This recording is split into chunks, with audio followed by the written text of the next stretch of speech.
जय श्रीराम जे एटा पटामड़ ना जो भल कथा सब लिखाई पढ़ुची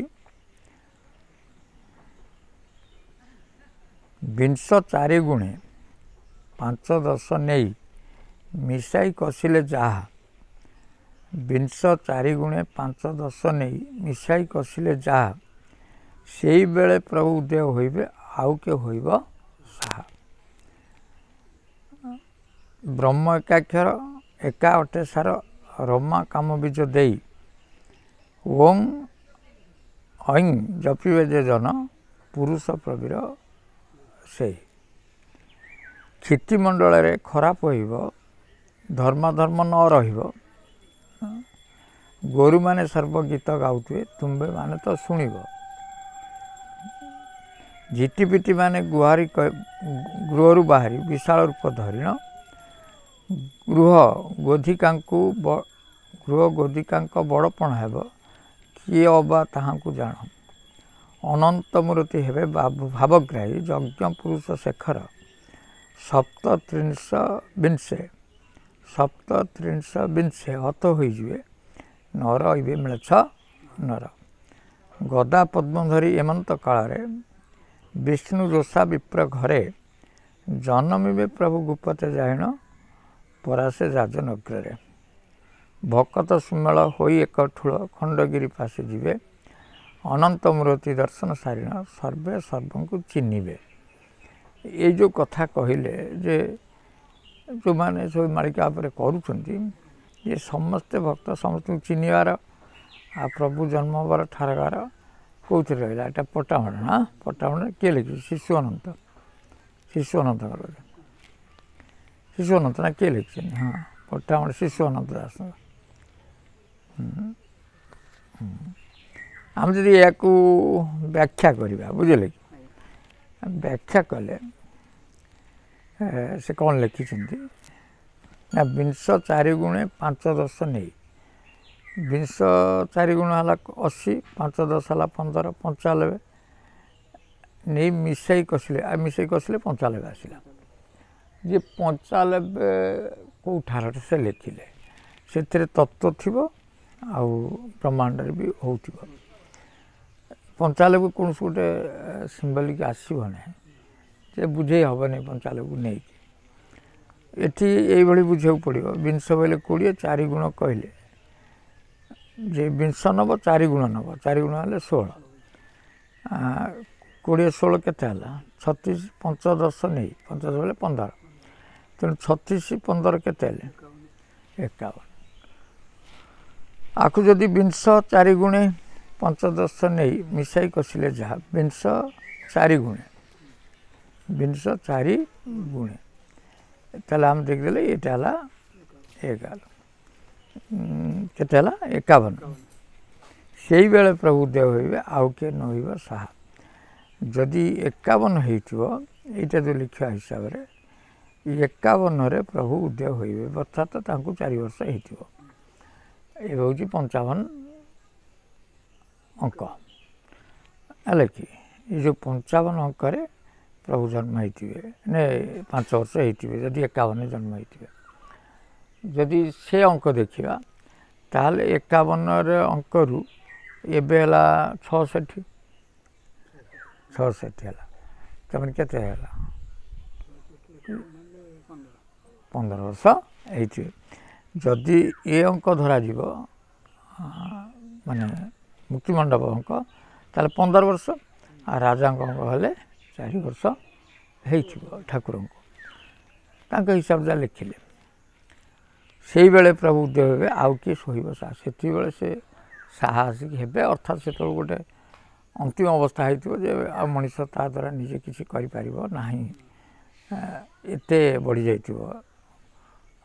गंडगोल हो युद्ध हो से भगवान साहा ये कथा लिखिले ब्रह्म एकाक्षर एका अटे सार रमा काम बीज दे जो ब्रह्म एकाक्षर अच्छी गुरु मान पाखे सब सेटा सार केत हम ना रमा काम बीज दे राम रमा हाँ କାମ ବୀଜ ଏ ବୀଜ ସବୁ ଯିଏ ଅଛି ରାମ ରମା କାମ ବୀଜ ଦେଇ ଶ୍ରୀଙ୍ଗ ହରେ ପରାନନ୍ଦ ସାଧୁ ଶ୍ରୀଙ୍ଗ ରାମ ରମା ଶ୍ରୀଙ୍ଗ ରାମ ରମା ରମା ଶ୍ରୀଙ୍ଗ ହେଲା ଶ୍ରୀଙ୍ଗ ବୀଜ ଯେଉଁ ରହୁଛି ରାମ ରମାଟା ସେଇଠି ସେଇ ବୀଜରେ ରହୁଛି। ଫେରେ କ୍ଲିଂ କୃଷ୍ଣ ଦିନ କାମ ତେଣୁ କୃଷ୍ଣ ରାମ ରମା ବୀଜ ଆଉ କୃଷ୍ଣ ବୀଜକୁ ଦେଇକି କୋକୁ ଜପିବା ପାଇଁ କହିଲେ ଏଇ ଯେଉଁ ବ୍ରହ୍ମ ଏକାକ୍ଷରକୁ ଜପିବାକୁ ପଡ଼ିବ ହେଲା। ତାହେଲେ ରମା ବୀଜ କିଏ ଆସିଲା ଶ୍ରୀଙ୍ଗ ବୀଜରେ ନା ନାହିଁ।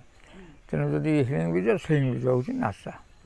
ସେ ଶ୍ରୀଙ୍ଗ ବୀଜର ଯେଉଁ ଶ୍ରୀଙ୍ଗ ରାମ ରମା ବୁଝିଲେ ତାହେଲେ ରମା ବୀଜ ବୋଇଲେ ସେ ନାସାର କଥା କହୁଛନ୍ତି ହେଲା କି।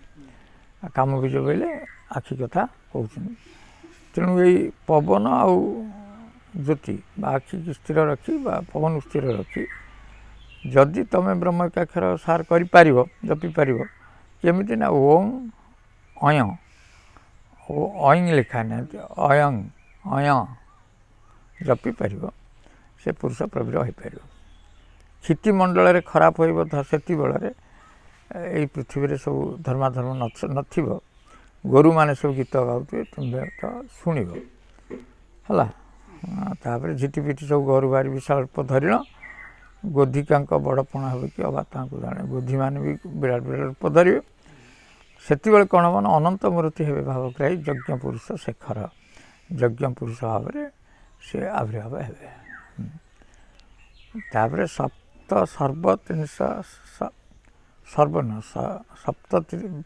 ବିଂଶ ହତ ହୋଇଯିବେ ନର ରହିବେ ମେଛ ନର ସର୍ବତ୍ରିଂଶ କିଛି ନାହିଁ 37 ବିଂଶ ହେଲା 20 କେତେ ହେଲା 57 ହତ ହୋଇଯିବେ ନ ରହିବେ ମେଛ ନର।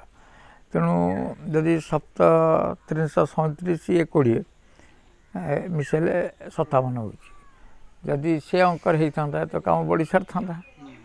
ବର୍ତ୍ତମାନ ଜଣାପଡ଼ୁଛି ଠାକୁର କେଉଁଠି 4 ବର୍ଷର ହେଇଥିବେ ତାଙ୍କୁ ଯେତେବେଳେ 7 ବର୍ଷ ହେଇଯିବ ବା 57 ହେଇବ 57 ଅଙ୍କ ହେବ ସେତେବେଳେ ଏଇଭଳି କଥା କେହି ମିଳେଛ ନର ଆଉ ରହିବେ ନାହିଁ। ତେଣୁ ଏଇଟା ଯଦି 55 ହେଲା 56 57 ମାନେ ଆଉ 2 ବର୍ଷର କଥାକୁ ତାଙ୍କ ହିସାବରେ ଯଦି ଆମେ ଦେଖିକି କରୁଛନ୍ତି ଏଇଆ। ଆଉ ଯଦି କହିବ ନାହିଁ ଆର ତତ୍ତ୍ୱ ଆମେ ବାହାର କଲେ ବାହାରିବ କିନ୍ତୁ ଇଏ ତ ଅନନ୍ତ ଶିଶୁ ଅନନ୍ତ ଲେଖିଛନ୍ତି ନା ଗଦା ପଦ୍ମ ଧରି ଏମନ୍ତ କାଳରେ ତାମାନେ ଗଦା ପଦ୍ମକୁ ସେ ଧାରଣ କରିବେ କିଏ ବିଷ୍ଣୁ ଦଶା ବିପ୍ର ଘରେ ସେ ଗଦା ପଦ୍ମ ଧାରଣ କରିଥିବେ ଯେଉଁ କହିଲେ 51ରେ ସେ ଗଦା ପଦ୍ମ ଧାରଣ କରିକି ଆସିଥିବେ। ଆଉ ଜନମିବେ ଗୁପତେ ରାଜନଗରରେ ସେ ଯେଉଁ ବିଷ୍ଣୁ ଦୋଷା ଘରେ ଜନ୍ମିବେ କେମିତି ନା ଗଦା ପଦ୍ମ ହାତରେ ଧରିକି ସେ ରାଜନଗରରେ ଜନ୍ମ ହେଇଥିବେ। ଆମେ ଏଇଥର ଗୋଟେ ନିଝାସ ବାହାର କଲେ ବା ତା'ର ଗୋଟେ ମୀମାଂସା କଲେ ଯେ 51ରେ ସେ ଜନ୍ମ ହେଇଥିବେ ଏବେ 55 ହେଲେ 4 ବର୍ଷ ପ୍ରାୟ ହେଇଥିବେ ଆଉ 57ରେ ସେ ମେଛ ସଂହାର ହେଇଯାଇଥିବ କରିବେ ତାପରେ ଭଲ ଆସିବ ଭକ୍ତମାନେ ସବୁ ଚିହ୍ନା ଚିହ୍ନି ହେଇଯିବେ। ଏଇଟା ଏମିତି ଯଦି ଦେଖାଯାଏ ତାହେଲେ ଏଇଟା 24 ତାହେଲେ 25 26 କଥା ହେଉଛି। ଫେର ବି ଲେଖା ହେଇଛି 26 ଠାବରେ ହୀରାକୁଦ ଉଛୁଳିବ ଏବେ ଲେଖା ହେଇଛି 26 ଠାବରେ ହୀରାକୁଦ ଉଛୁଳିବ 26 ବେଲେ ଏଇଟା 24 25 26 ଯେ ଯଦି ଲେଖିଛନ୍ତି ଏଇଟା ଲେଖିନାହାନ୍ତି ଯେ 2026 କି 2024 ଏମିତି ଲେଖିନାହାନ୍ତି ଖାଲି 26 ଠାବରେ। ଠିକ୍ ଅଛି ଯଦି ତାଙ୍କ କଥା ଠିକ୍ ଥାଏ ତାହେଲେ 24 25 26ରେ ହୀରାକୁଦ ବନ୍ଧ ଭାଙ୍ଗିକି ଉଛୁଳିବ ଭାଙ୍ଗିକି ତଳମୁହାଁ କହିନାହାନ୍ତି ଉପର ମୁହାଁ ହେବ। ଯଦି ଉପର ମୁହାଁ ହେବ ତାହେଲେ ଆମ ତତ୍ତ୍ୱ ଦୃଷ୍ଟିରେ ତ ଏ ହୀରାକୁଦ କହୁଛନ୍ତି ସେମିତି ଭାଙ୍ଗିବ। ଯଦି ବାହ୍ୟରେ ବ୍ରହ୍ମାଣ୍ଡରେ ଦେଖିବ ତାହେଲେ ସେଟା ଉଛୁଳିବା ଲେଖା ହେଇଛି। ଉଛୁଳିବା ହୀରାକୁଦ ଭାଙ୍ଗିବା କଥା ଲେଖିନାହାନ୍ତି। 26 ଠାବରେ ହୀରାକୁଦ ଯେ ଉଛୁଳିବ ଯଦି ହୁଏ ସେ ଭାଙ୍ଗିବା ଅର୍ଥରେ ନିଅ। ତାପରେ ସେତେବେଳେ 600 ବର୍ଷ ତଳେ ଏଠି ଜିଲ୍ଲା ଫିଲା ନଥିଲା 600 ବର୍ଷ ଯେତେବେଳେ ମଦନ ମହାପୁରୁଷ ଲେଖିଥିଲେ ସେତେବେଳେ ଏମିତି ଜିଲ୍ଲା ଫିଲା ନଥିଲା ପ୍ରଗଣା ଥିଲା ବୋଲେ ସେଇ ସମୟରେ ରାଜଶାସନ ଚାଲୁଥିଲା ନା ମୋଗଲମାନେ କରୁଥିଲେ, ତେଣୁ ପ୍ରଗଣା ହିସାବରେ ଗଣା ହେଉଥିଲା। କିନ୍ତୁ ଏଠି ସେ ସିଧା ସିଧି ଲେଖା ହେଇଛି 6ଟି ଜିଲ୍ଲା ଜଳାର୍ଣ୍ଣବ ହେବ। ତେଣୁ ସେ ତାଙ୍କ ଦିବ୍ୟ ଦୃଷ୍ଟିରେ ଜାଣିପାରୁଥିବେ ଯଦି 6ଟା ଜିଲ୍ଲା ସେତେବେଳକୁ ହେଇଥିବ କି 13ଟା 30ଟା ଭଲ କଥା ଲେଖିଥିବେ। ନହେଲେ ବହୁତ କଥା ଲୋକ ଲେଖିକି ପୁରେଇ ଦେଉଛନ୍ତି ସେମିତି। ଯଦି ଲେଖିକି ପୁରେଇବେ ବି 6ଟି ଜିଲ୍ଲା ତ ସେ ଲେଖିପାରିବେନି। ତତ୍ତ୍ୱ ଦୃଷ୍ଟିରେ ଦେଖିଲେ ମୁଁ ବୁଝାଉଛି, କାହିଁକିନା ତତ୍ତ୍ୱ ଏଇଟା ସମାନ ରହିବା ଦରକାର। ଏ ତତ୍ତ୍ୱ ଦୃଷ୍ଟିରେ 6 ବିଂଶ ଆଉ 26 ଆଉ ଯଦି 6 ନେବା ଆମେ 6 ନେବା ହେଲା ତ୍ରିକୁଟ ହେଇଗଲା। ତା ଦେହରେ ବିଂଶ କଥାଟା ସେ ଉଠେଇଲେ। ଯଦି ବିଂଶଟାକୁ ଆମେ ସମୀକ୍ଷା କରିବା ଯେ ଯେଉଁ ଗୋଟେ କାହାଣୀ କହୁଥିଲି ଭଲ କାହାଣୀ ଯେ ତା ବାପା କହିଲା ଯେ ମୋ ଅନ୍ତେ ତୁମେ ଯେଉଁ 2 ଭାଇ ଗୋଟେ ଭଉଣୀ ରହିଛ ତୁମେ ଏଇଭଳି ଭାବରେ ସମ୍ପତ୍ତି ଗୁଡ଼ା ବାଣ୍ଟିବ। ବଡ଼ ପୁଅ ଅଧା ନେବ, ସାନ ପୁଅ 4 ଭାଗରୁ ଭାଗେ ନେବ, ଆଉ ଝିଅକୁ 5 ଭାଗରୁ ଭାଗେ ଦେବ। ଇଏ ଗୋଟେ ତତ୍ତ୍ୱଭିତ୍ତିକ କଥା। ସେ ତାପରେ ସେ ଚାଲିଗଲେ ତାଙ୍କ ସାହି ପଡ଼ିଶାରେ ଯେ ମୋର ବସିଲେ, ଦେଖିଲେ ଯେ 19ଟା ଗଧ ଥିଲା ନାଇଁ ଓଟ ଥିଲା। 19ଟାକୁ ନା ଅଧା କରିହେଉଛି ନା 4 ଭାଗ କରିହେଉଛି ନା 5 ଭାଗ କରିହେବ। ତେଣୁ ଯେତେବେଳେ ନଛିଣ୍ଡିଲା ତେଣୁ ତାଙ୍କ ବାପାଙ୍କର ସାଙ୍ଗ ଯିଏ ସିଏ ତାଙ୍କ ଓଟଟି ତାକୁ ଦେଲେ, କହିଲେ ଏଇଟାକୁ ମିଶେଇକି ନହେଲେ ଛିଣ୍ଡିକି ଦେଇଦିଅ, ଆଉ ଛୁଆ ଗୁଡ଼ା କ'ଣ କରିବେ। ତେଣୁ 20କୁ ଅଧା କଲେ 10 ହେଇଗଲା, ଆଉ 10 ଜଣେ ପାଇଗଲା ନା ନାଇଁ, ବଡ଼ ପୁଅ ପାଇଲା। ଆଉ 4 ଭାଗ କଲେ 5 ଆସିଲା, ତାହେଲେ ସାନ ପୁଅ 5 ପାଇଲା, 15 ଗଲା। ଆଉ 5 ଭାଗ କଲେ 4 ପାଇଲା, ତାକୁ ଝିଅ ନେଲା, ଅର୍ଥାତ୍ 19ଟା ଛିଣ୍ଡିଗଲା। ତା ଓଟଟା ସେ ନେଇଗଲା ନା ନାହିଁ, ତା ଓଟଟା ସେ ନେଇଗଲା। ଏଇ ହେଉଛି କାହାଣୀ। ଯେ ୟାର ଆକ୍ଷରିକ ଅର୍ଥ ହେଉଛି ଆମର ସ୍ଥୂଳ ଶରୀର 5 ଅଛି ସ୍ଥୂଳଭୂତ, ଆଉ ଆମର 10 କ'ଣ ଅଛି, 10ଟା ଇନ୍ଦ୍ରିୟ ଅଛି। 10 5 କେତେ ହେଲା 15, ମନ 1 16, ଏଇଟା ହେଲା 16। ଆଉ ରହିଲା ଆମର କ'ଣ ଚିତ୍ତ ବୁଦ୍ଧି ଅହଙ୍କାର, ଇଏ ହେଲା 3 ନା ନାଇଁ 19 ହେଲା। ଏଇ ଯେଉଁ ଚିତ୍ତ ବୁଦ୍ଧି ଅହଙ୍କାର ମନ ସହିତ ସ୍ଥୂଳଭୂତ ଇଏ ସବୁ ଥିଲେ ବି କାମ କରେ ନା, କାହିଁକି ପାଇଁ ନା ଆମର ଆତ୍ମା ନଥିଲେ।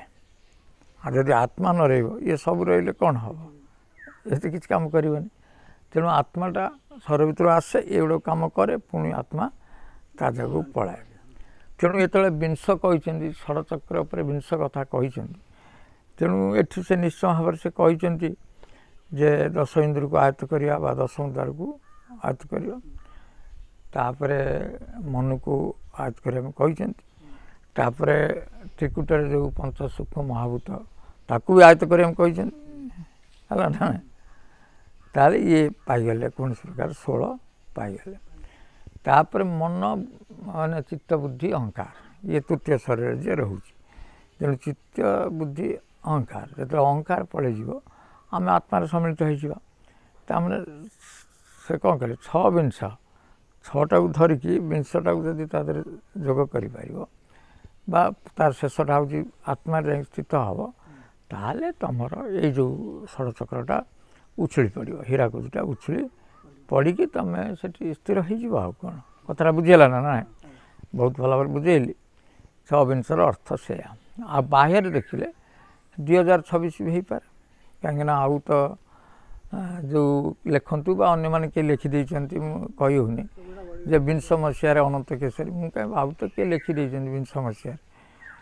ଯଦି ବିଂଶ ମସିହା ମାନେ ଏଇଟା 2000 ମସିହା, ତେଣୁ 2000 ମସିହା ଯଦି ସେ ନିଜେ ପରମ ଠାକୁର ଲେଖିଥିବେ ତାହେଲେ ତ 2026 ଠିକ୍ ଧରିବାକୁ ପଡ଼ିବ। ଆଉ କ'ଣ 2026ରେ ହେଇପାରେ। ଆଉ ତା ଦେହରୁ ମୁକ୍ତି କରିବା ପାଇଁ ମୁଁ ଯେଉଁ ମାର୍ଗ କହିଲି, ଆଉ କ'ଣ ଯଦି ସେଇଟା ଘଟିବ ତାହେଲେ ତୁମ ପାଖରେ 2 ବର୍ଷ ରହିଲାନି କି, ସେ 2 ବର୍ଷ ଭିତରେ ତୁମେ ଏଇଟା ବୁଝ ଯେ ଜଣକୁ ପଚାରିବେ ଯେ ଷଡ଼ଚକ୍ର କ'ଣ, ସେଠି କେମିତି ସ୍ଥିର ହେବ। ଦ୍ୱିତୀୟ ହେଉଛି ତାପରେ କହିଲେ କ'ଣ ସେ ଯେଉଁ 10ମ ଦ୍ୱାରକୁ ରୁଦ୍ଧ କରିବା ବା 10 ଇନ୍ଦ୍ରିୟକୁ ଆୟତ୍ତ କରିବା, ତାପରେ ମନକୁ କେମିତି ଆୟତ୍ତ କରିବ, ତା ସହିତ ଚିତ୍ତ ବୁଦ୍ଧି ଅହଙ୍କାରକୁ ବି ଆୟତ୍ତ କରିବ। ସେ ଚିତ୍ତ ବୁଦ୍ଧି ଅହଙ୍କାର ଯେତେବେଳେ ପଳେଇବ, ଅହଙ୍କାର ଗଲେ ଅହଙ୍ଗରେ ଯେଉଁ ଜୀବ ରୂପରେ ଥିଲା ସେ ଆତ୍ମାରେ ସ୍ଥିତ ହେଇଗଲା, ସ୍ଥିତ ହେଲା 20, ଆଉ କ'ଣ ଆତ୍ମା ହେଲା 20। ତେଣୁ ଏ 6 ବିଂଶରେ ବି ଏଟା ବି ହେବ, ଆଉ 6 ବିଂଶରେ ବାହ୍ୟରେ ବି ହେବ। तेणु आपको बुझी करवा दरकार बुझे केते मिनट है ताल रख ये छोटिया एपिसोड है तो जय श्री राम।